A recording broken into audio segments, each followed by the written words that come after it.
Já. Amém? Amém. A gente hoje vai falar sobre o capítulo 11 de Hebreus. Eu acredito que é um dos capítulos que ele não fala assim o nome de Jesus, né? Porque depois de um tempo lendo, eu entendi que o capítulo 11 ele vem dar uma base para o capítulo 12 de Hebreus. Amém? Então a gente vai ler o capítulo 11 inteiro agora e depois a gente vai começar uma breve ministração. Amém? Sim. Acharam? Amém. Tá dando presta atenção, né? Hebreus. Nossa. Capítulo 11.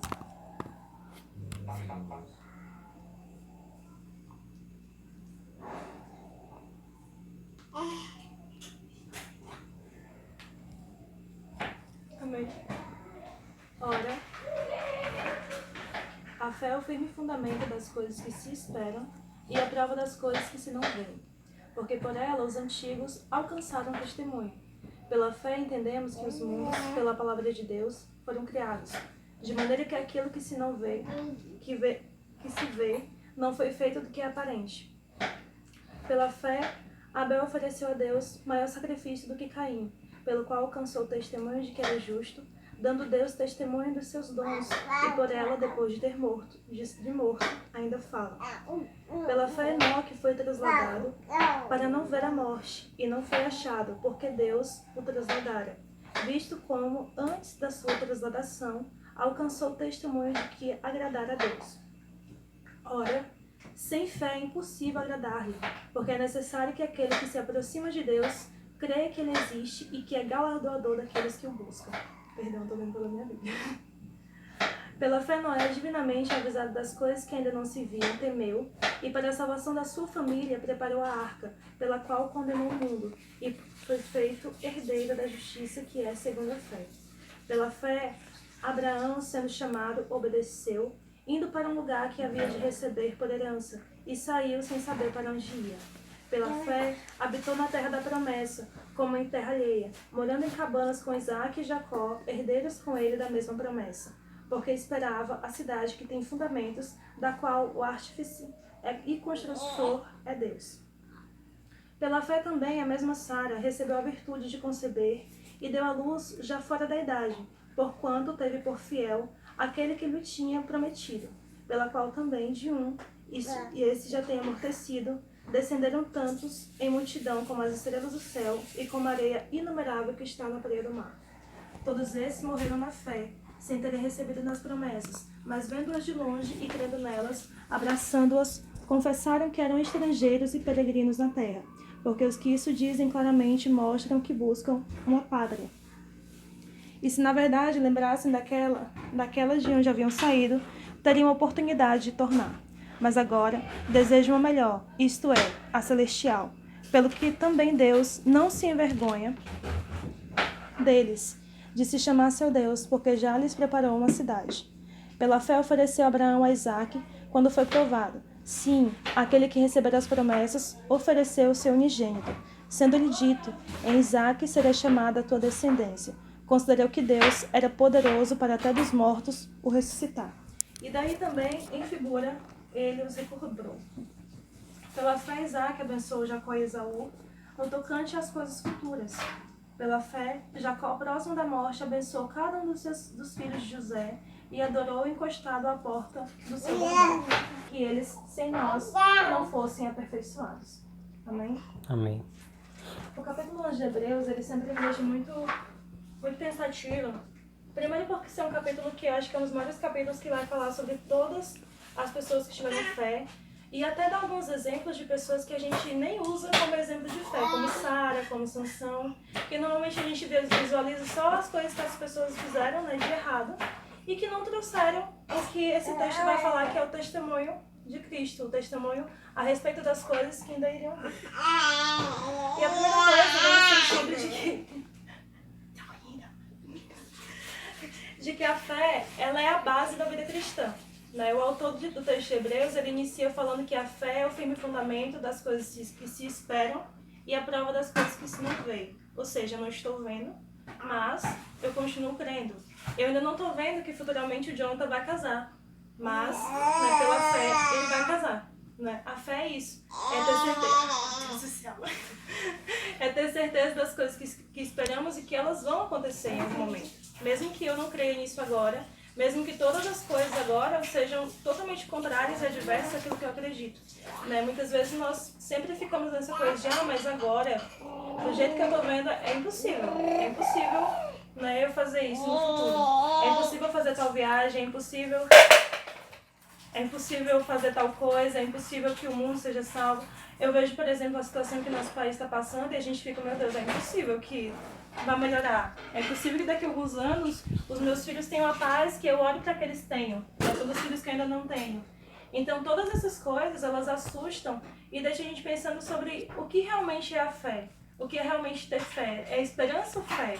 Ou eu estou esperando somente? E a fé, ela é realmente essa base da vida cristã, porque ela faz com que a gente acredite naquilo que a gente não está vendo, como se a gente já tivesse. Como se fosse o agora, né? Como se eu merecesse agora.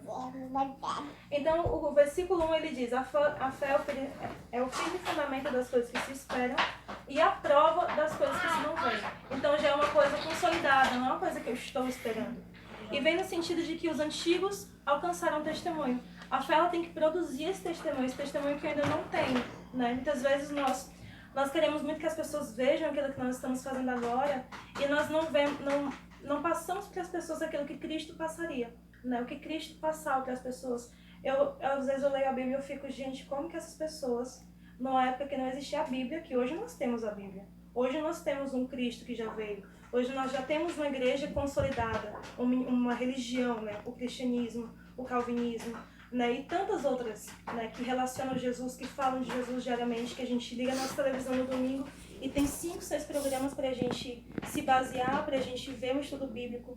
Tu abre a internet, tu pesquisa um versículo cristão e aparece três ministrações, aparece um vídeo no YouTube, um podcast, aparecem tantas ferramentas. E eu fico pensando como que naquela época, Abel, por exemplo, a primeira oferta da Bíblia, como que ele pensou, vou ofertar o meu melhor, né? Eu vou dar o meu melhor com base em quê? Ele deu o melhor dele porque Deus estava dando o melhor para ele, porque Deus deu a possibilidade. Então era tudo com base somente na fé, não tinha todas as ferramentas que nós temos hoje. E às vezes isso me deixa tão assim, meu Deus, como que nós ainda conseguimos ser tão errantes, como que nós conseguimos fazer tantas coisas ainda longe daquilo que Cristo faria, sendo que nós temos tantas ferramentas, sendo que Jesus já morreu, sendo que nós já não vivemos na época da lei, nós já estamos na época da graça. Então, inúmeras perguntas surgem, né? E nós vamos dar continuidade. Amém? Bom, e aí a fé, ela vem no sentido de testemunho, como eu já falei, e a fé, ela também é uma referência. A fé, o versículo 4 para mim. 4. Pela fé, Abel ofereceu a Deus um sacrifício superior ao de Caim. Pela fé, ele foi reconhecido como justo, quando Deus aprovou as suas ofertas. Embora esteja morto por meio da fé, ainda fala. Então, mesmo Abel tendo morrido, mesmo Abel sendo a primeira pessoa, né, sendo morta, mas a fé dele, a maneira como ele usou a oferta dele com fé, mesmo depois de morto, ele ainda fala. Né? É interessante que quando você lê Gênesis, você lê a parte que fala de Caim e Abel, né? Eu estava lendo. E Deus fala, o sangue de Abel sobe até mim, Caim. Né? A fé dele, a maneira como ele viveu, a oferta que ele fez e tudo que ele fez está subindo a mim nesse momento e mostrando que você cometeu uma injustiça. Então agora eu vou te condenar, né? Agora eu vou te dar um sinal para o resto da sua vida e quando você morrer ou alguém fizer alguma coisa com você, vai ser lembrado e vai ser pior que você. Então a fé, ela tem esse poder de referencial, né? Muitas vezes eu sempre vejo, hoje, né? A gente vê pessoas muito sem fé mesmo, né? Muito no agora, muito no Deus tem que fazer, no Deus tem que fazer agora. Não é Deus tem que fazer amanhã, ou então Deus tem que fazer no tempo dele. É Deus tem que fazer agora, a minha fé só vale agora. Né? E se eu tiver uma parada de ônibus e disser assim, o ônibus vem agora, e o ônibus não vier, aí, poxa, né, Deus, como assim? E aí a minha fé, como que fica? Então a gente é muito levado, né, nesse sentido a não ter uma fé que nos leve a Deus, né, que nos leve a ser reconhecido como filho de Deus, a ser conhecido como referência. Eu sempre falo que referência é uma coisa muito chata, mas no sentido bíblico, referência é uma coisa tão grandiosa, né, que a gente nunca leva para o sentido bíblico mesmo. Ah, linda! Então, no sentido bíblico, ela sempre nos leva a ver pessoas que realmente foram referenciais na Bíblia. o capítulo 11 de Hebreus ele tem esse poder, porque ele me faz pensar em inúmeros nomes de fé de pessoas que normalmente eu nem lembro, né? Eu lembro mais assim de Jesus, a gente lembra mais de Abraão, a gente nunca lembra anterior a Abraão e a gente nunca lembra depois de Abraão, é sempre o pai da fé, é só o pai da fé. E Jesus, né? Então são coisas muito centrais. O versículo 5, ele vai falar um pouco sobre Enoque. Ele fala sobre Enoque ter sido levado por Deus, né? Ter sido seu corpo ter sido levado por Deus. E isso foi, como é que é? Alcançou o testemunho. É outra pessoa que teve um testemunho que não foi achado o corpo de Enoque. A gente só conhece a história de Enoque porque ele foi levado. O primeiro homem que foi levado por Deus. Para você ter uma ideia como que a fé é importante nesse sentido. E aí o versículo 6, eu falo capítulo, mas é o versículo. Ora, sem fé é impossível agradar-lhe, porque é necessário que aquele que se aproxima de Deus creia que ele existe, que é galardoador daqueles que o buscam. Então, a primeira coisa para você ter uma vida cristã é realmente ter a fé, né? Você ser presenteado com a fé. Não adianta eu ter muita esperança, não adianta eu ler muito a Bíblia, não adianta eu orar muito. A minha fé ela tem que ser muito, muito visível, né? Mesmo que ela seja uma coisa invisível. Então a fé ela vem muito nesse sentido, sobre como que eu posso agradar a Deus. E esse agradar a Deus, ele vai para tantos meios, né? Uma vida cristã, muitas vezes, né, você está em situações que você nem quer estar, mas você está ali e você vai continuar agradando a Deus, porque a sua fé continua a mesma. Porque não independe do grupo que eu estou, independe do assunto que eu estou falando, eu continuo sendo cristã. Eu não vou deixar de ser cristã porque eu falei um palavrão ou porque eu estou numa roda de amigos que estão bebendo. Eu continuo cristã, minha fé continua intacta. A minha fé em Deus continua a mesma. Eu continuo sabendo quem é Jesus, eu continuo sabendo quem eu sou diante de Deus. Que são coisas que são muito pontuais e que na vida cristã eu acho que na época que nós estamos ela está muito, muito perdida. Né? Eu vinha no ônibus pensando a respeito disso, em como que a visão a respeito dos cristãos ela mudou. Né? O respeito que nós tínhamos. Eu assisto novela e é uma coisa que eu não nego pra ninguém, eu assisto novela. E aí uma coisa que eu vi na novela foi uma moça se convertendo.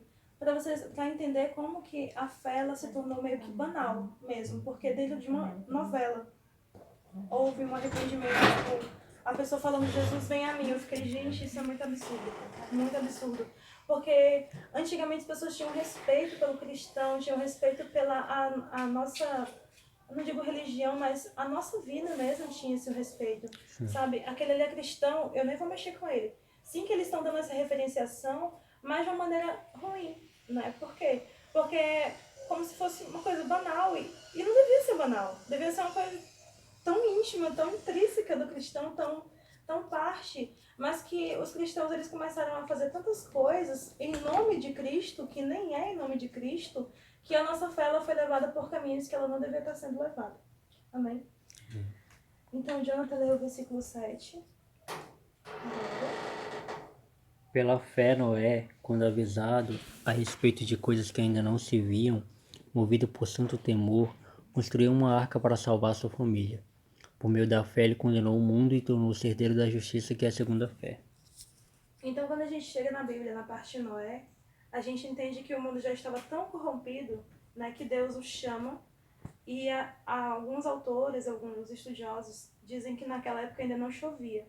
Né? E quando Noé falava assim, olha, vai chover muito, né? Vai ter um dilúvio, gente, vai cair água do céu que vocês não vão ter nem para onde se esconder, a casa de vocês vai ficar inundada. Não é hoje que você sabe que vai ter inundação e você crê que vai ter. Naquela época não se tinha isso. E a fé, ela produz esse temor na gente, tanto pelo que está acontecendo agora, como que futuramente vai acontecer. Porque o temor, ele não é o medo, é o respeito. Né? Eu sempre falo, o temor ele é muito mais carregado de significados do que o próprio tremor. Algumas pessoas falam, quando a gente fala assim, eu tenho temor a Deus, as pessoas, você tem medo de Deus. Não é medo, eu tenho respeito. Eu sei quem o meu Deus é e eu sei a capacidade que ele tem e a justiça que advém dessa capacidade dele. Amém?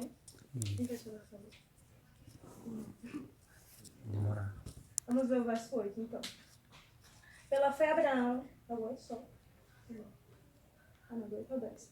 Pela fé Abraão, sendo chamado, obedeceu, indo para um lugar que havia de receber por herança, e saiu sem saber para onde ia.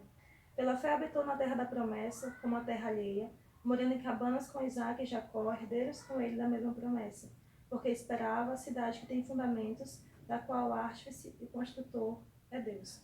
Então, a Bíblia é muito clara nesse sentido de Abraão ter sido chamado, né, para uma coisa que ele nem sabia. Abraão, eu vou te dar muitas coisas, né, você vai ser o cara daqui a um tempo, mas agora você ainda não tem um filho, você tem só uma esposa, então você vai sair pelo mundo, né? Você vai ter a sua riqueza.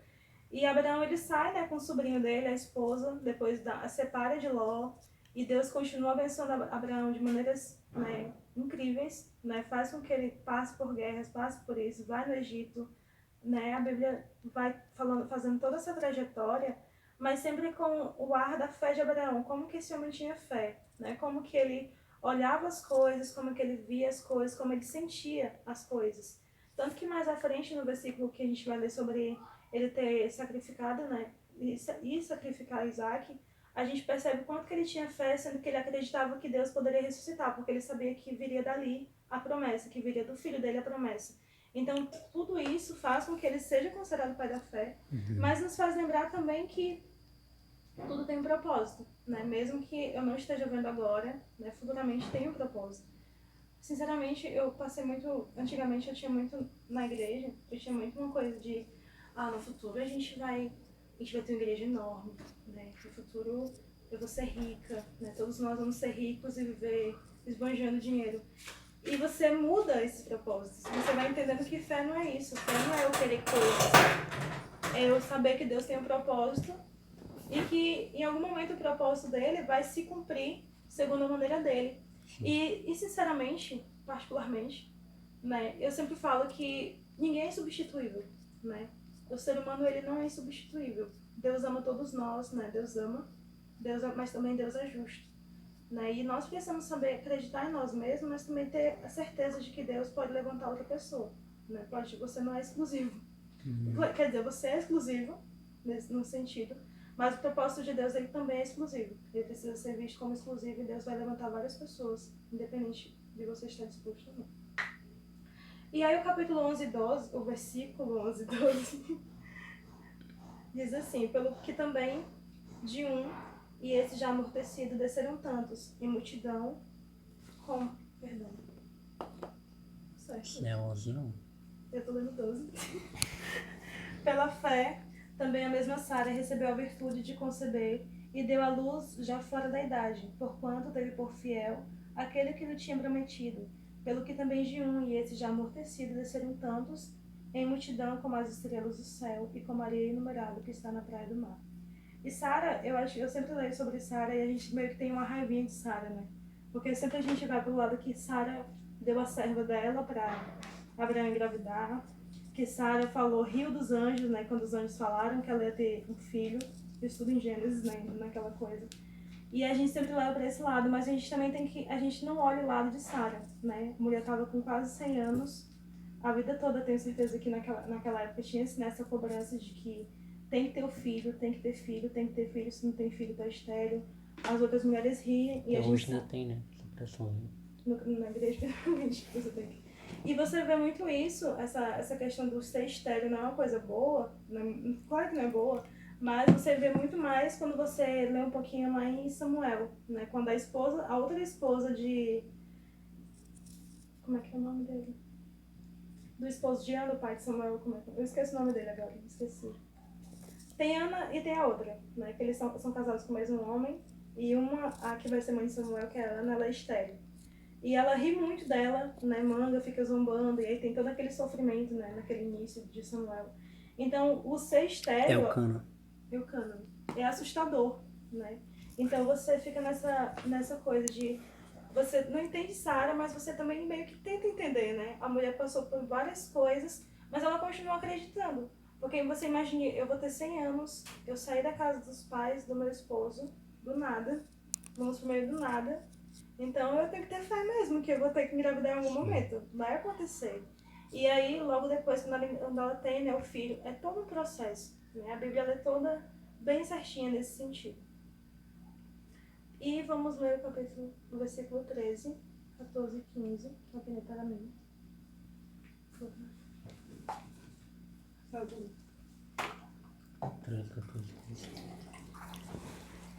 Todos estes ainda vieram pela fé e morreram sem receber o que tinha sido prometido. Viram-nas de longe e de longe as saudaram, reconhecendo que eram estrangeiros e peregrinos na terra. Os que assim falam mostram que estão buscando uma pátria. Se estiverem pensando naquele de onde saíram, teriam a oportunidade de voltar. E aí a Bíblia fala, né, sobre essas pessoas anteriores que morreram na fé. Né? Eles não receberam suas promessas. Abraão não viu, né, a sua geração se tornar estrelas do céu, não viu a sua geração se tornando como areias do mar, né, como Deus havia prometido. Mas ele esperou. Né? Ele teve a possibilidade, sim, de voltar para sua terra. Claro que tinha. Né? Em algum momento dizer assim, eu tô cansado, né? Já tá bom, né? Eu vou ficar andando aqui para sempre agora. Vou poder voltar para minha casa. E não aconteceu isso. Simplesmente porque ele continuava mantendo a fé. E aí, a partir do capítulo do versículo 17, a gente começa um processo de falando sobre as pessoas que tiveram fé e quais foram as coisas que elas fizeram. Primeiro é Abraão, né, que fala de se oferecer o seu filho, né, o seu filho, que fala pela fé, ofereceu Abraão a Isaac, o qual foi provado, sim, aquele que recebeu as promessas, ofereceu o seu unigênito. É a única pessoa na Bíblia que Deus pede para sacrificar um filho, né, assim como ele faria posteriormente.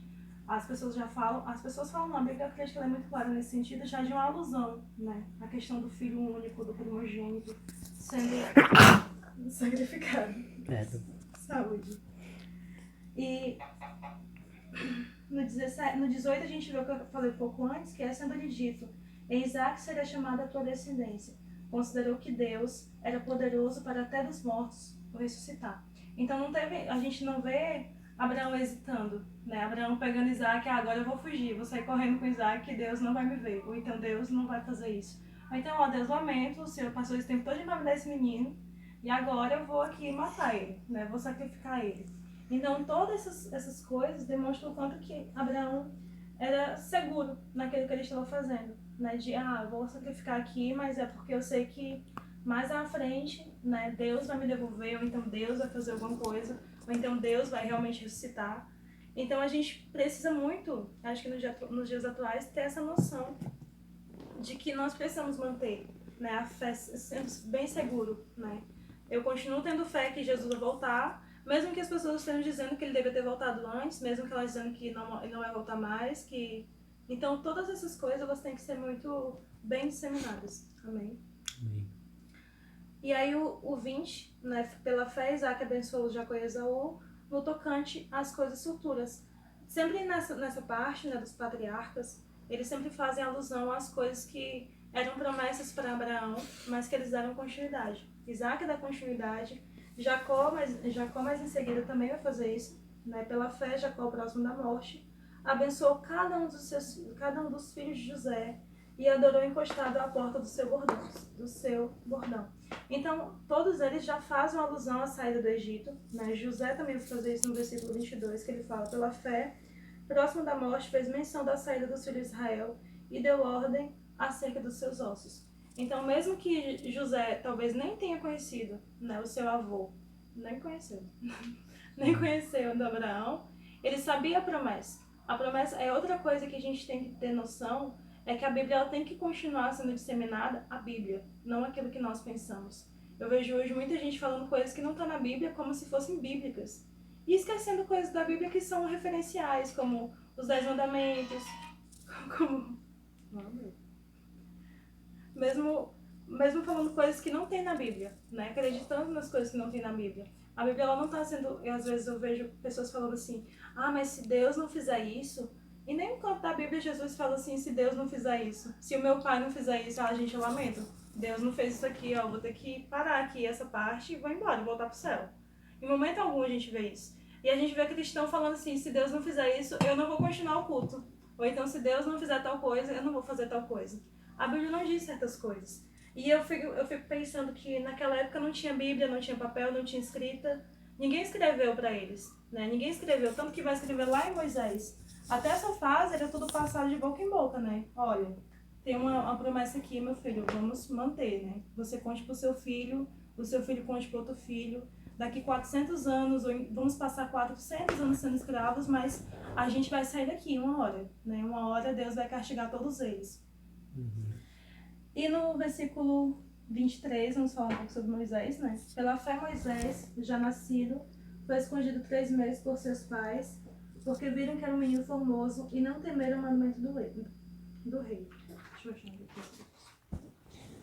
Aí o versículo 24 continua, né? Pela fé, Moisés, sendo já grande, recusou ser chamado filho da filha de Faraó, escolhendo antes ser maltratado com o povo de Deus, que por um pouco de tempo ter o gozo do pecado, tendo por maiores riquezas o vitupério de Cristo do que os tesouros do Egito, porque tinha em vista a recompensa.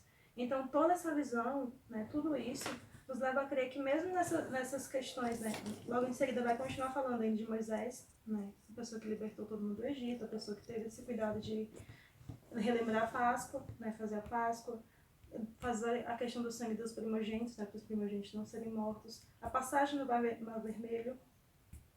Então, fala sobre a fé, né, eu acredito que aqui nessa parte do 30, né, pela fé caíram os muros de Jericó, sendo rodeados durante 7 dias. Isso já é Josué, né, à frente da promessa. Pela fé, Raabe, a meretriz, não pereceu com os incrédulos, acolhendo em paz os espias. Então, Raabe é a única pessoa dentro desse texto que não é do povo de Israel, naquela fase. Né? Não era descendente convicta, né, de Abraão. E a única mulher também mencionada, né, o nome... perdão, teve o nome de Sara também. A única mulher mencionada de outros lugares que está aqui.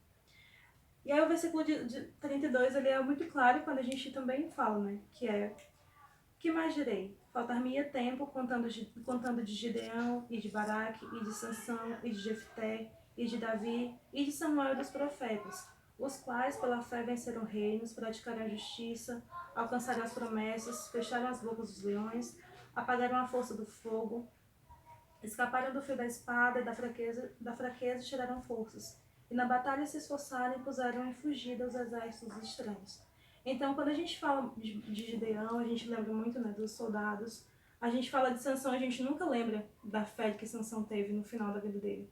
A gente sempre lembra da trajetória mesmo. E a Bíblia é muito clara nesse sentido de ter uma trajetória. Sansão teve uma trajetória que não é muito bem lembrada, mas no fim, ele teve um ato de fé que foi matar todo mundo. Vamos aqui fazer um rebuliço. E aí o texto vai continuar, né, falando sobre todos esses exemplos de fé que ainda não foram mencionados, mas que a gente sempre vai lembrar que as mulheres receberam pela ressurreição os seus mortos, uns foram torturados, não aceitando o seu livramento, para alcançar a melhor ressurreição, outros experimentaram escárnios e açoites, e até cadeias e prisões, foram apedrejados, cerrados, tentados, mortos ao fio de espada, andaram vestidos de peles de ovelhas e de cabras, desamparados, aflitos e maltratados. Homens do qual o mundo não era digno, errantes pelos desertos e montes e pelas covas e cavernas da terra. Então, dentro desse texto, a gente vê um monte de exemplos de pessoas que sucederam, como até os discípulos mesmos de Jesus, Elias, né, pessoas que tiveram que viver em cavernas, tiveram que viver em lugares. E todos estes, tendo sido testemunho pela fé, não alcançaram a promessa. É o que é mais interessante, não alcançaram. Não viram os frutos daquilo que eles fizeram.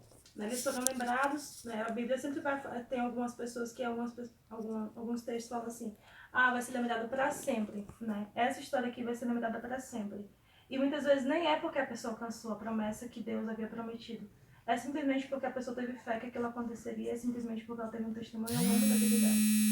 E provendo Deus alguma coisa melhor a nosso respeito para que eles, sem nós, não fossem aperfeiçoados. Então, essa lembrança das pessoas que tiveram fé, logo em seguida, no capítulo 2, ela vai relembrar por que todas as pessoas foram exemplos. Elas fizeram testemunho, elas fizeram coisas que futuramente Jesus viria só para engrandecer ainda mais. Amém. Amém.